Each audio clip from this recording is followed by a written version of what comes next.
Dear student, कैसे हैं आप। आज का जो हमारा लेक्चर है वो चैप्टर 25 है, जिसका टाइटल है हमारे पास इकोसिस्टम। इकोसिस्टम को स्टार्ट करने से पहले हमारे पास एक डेफिनेशन है जिसका नाम है इकोलॉजी। इकोलॉजी क्या होती है? सबसे पहले इकोलॉजी हमारे पास दो वर्ड का कम्बिनेशन है, दो ग्रीक वर्ड का कम्बिनेशन है। पहला ग्रीक वर्ड है आइकोस, जिसका मतलब है फैमिली हाउस होल्ड, और दूसरा है लोगी, जिसका मतलब है स्टडी ऑफ। अब इको एंड लोगी दो ग्रीक वर्ड से निकली है। इको निकली हमारे पास आइकोस से, जिसका मतलब है फैमिली हाउस होल्ड, और हमारे पास जो लोगी है ये निकली है हमारे पास किससे? लोगस से, जिसका मतलब है स्टडी ऑफ। जिसका मतलब क्या है? Study of. तो लोगी निकली है लोगोस, जिसका मतलब क्या है? Study of. तो एक जर्मन हमारे पास जोलॉजिस्ट है अर्नेस्ट हेकल, जिसने इसको 1866 के अंदर उसने इसको डिफाइन किया है कि जिस तरह एक इंसान घर में दाखिल होते ही मुख्तलिफ चीज़ों के साथ इंटरेक्शन करता है। इस तरह मैं मिसाल देने लगा हूँ। अगर हमारे पास हम घर में एंटर होते हैं, अगर हमें गर्मी लगी हुई है तो हम एसी को ऑन कर देते हैं, अगर हमें पानी की प्यास है तो हम पानी की तलाश में जाते हैं, और अगर हमारे पास घर में जो दूसरे जो हमारे पास अफराद हैं, जिस तरह हमारे पास वालिदैन हैं, हमारे पास हमारे भाई हैं, तो हमारा उनके साथ भी इंटरेक्शन है। और दूसरा, घर में जो दूसरी स्पीशीज़ जैसे हमारे पास अदर एनिमल्स हैं, जो हमारे पास पालतू जानवर होते हैं, उनके साथ भी हमारा इंटरेक्शन है। तो जिस तरह एक घर में दाखिल होते एक इंसान का मुख्तलिफ चीज़ों से इंटरेक्शन है, उसी तरह हमारे पास एक ऑर्गेनिज्म का इन्वायरमेंट के साथ भी क्या इंटरेक्शन है। तो इसको जर्मन जोलॉजिस्ट अर्नेस्ट हेकल ने 1866 में डिफाइन किया है कि इको ग्रीक वर्ड आइकोस से निकले, जिसका मतलब क्या है? फैमिली हाउस होल्ड, और लोगी निकला है लोगोस से, जिसका मतलब क्या है? Study of.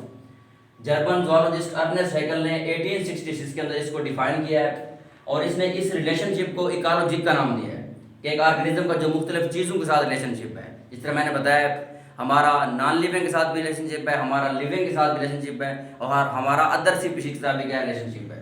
तो उसने इसको डिफाइन किया है, the study of relationship of organism to their environment. एक ऑर्गेनिज्म का अपने माहौल के साथ जो इंटरेक्शन है उसको हमने इकोलॉजी का नाम दिया है। और इस रिलेशनशिप में क्या क्या शामिल है? तीन चीज़ें शामिल हैं। सबसे पहले हमारे पास फिजिकल वर्ल्ड, जैसे मैंने मिसाल दी, अगर हमें गर्मी लगे तो हम एसी को ऑन कर देते हैं, तो ये हमारा फिजिकल वर्ल्ड से ताल्लुक हो गया। दूसरा, हमारे पास मेंबर ऑफ अदर स्पीशीज, जिस तरह मैंने मिसाल दिया है कि घर में मौजूद पालतू जानवर है, हमारा उनके साथ भी इंटरेक्शन है।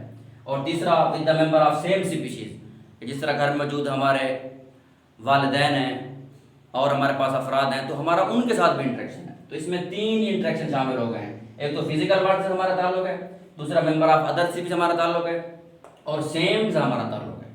अब हमारे पास इन्वायरमेंट क्या होता है? हर वो चीज़ जो सराउंडिंग में होती है, हर वो चीज़ जो सराउंडिंग में। अब सराउंडिंग में दो चीज़ें हैं, एक तो हमारे पास बायोलॉजिकल इन्वायरमेंट है, दूसरा हमारे पास फिजिकल इन्वायरमेंट है। तो फिजिकल हम कहते हैं नॉन लिविंग इन्वायरमेंट, और बायोलॉजिकल कहते हैं लिविंग इन्वायरमेंट। तो physical and biological condition under which organism live.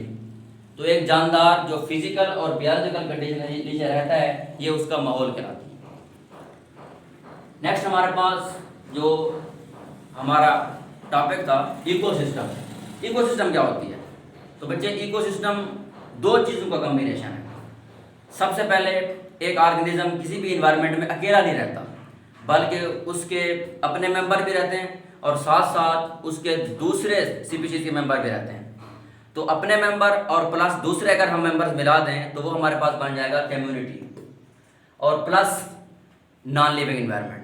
Community plus non living environment अगर हम कहें तो ये किस में आ जाएगा? इकोसिस्टम में। इसको हम डिफाइन कैसे करेंगे?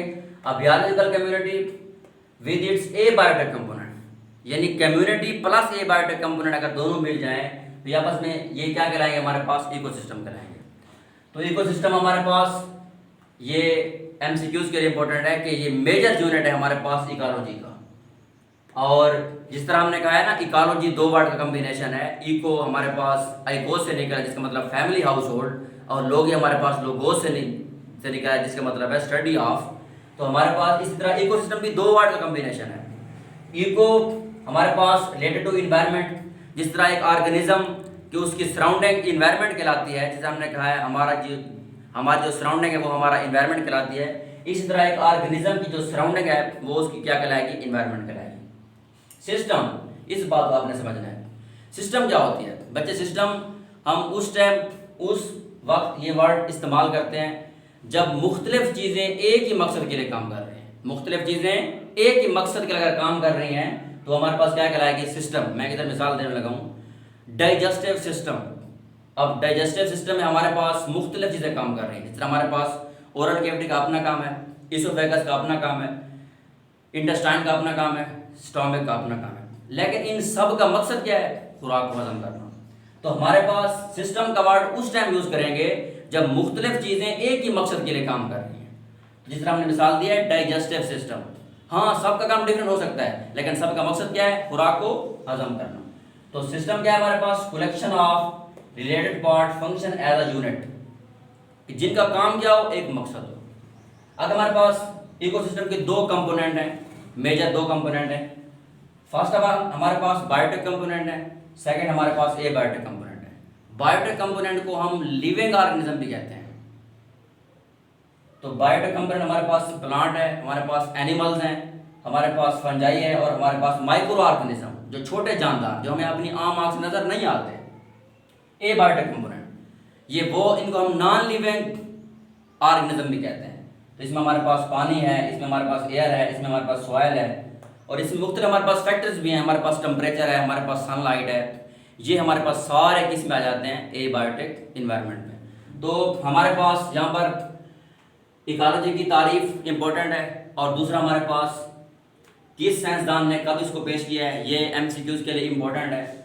और दूसरा हमारे पास यहाँ पर इन्वायरमेंट की तारीफ है और यहाँ पर हमारे पास इकोसिस्टम की तारीफ और ये कितने वर्ड का कम्बिनेशन है और हमारे पास सेकंड के अंदर इसके हमारे पास कंपोनेंट्स, वो दो कंपोनेंट्स हमने पढ़े हैं। एक हमारे पास बायोटिक कंपोनेंट है, एक हमारे पास एबायोटिक कंपोनेंट है। उम्मीद करते हैं आपको ये लेक्चर समझ आया होगा। कमेंट में लाजमी बताइएगा। आज के लिए इतना ही, अल्लाह हाफ़िज़।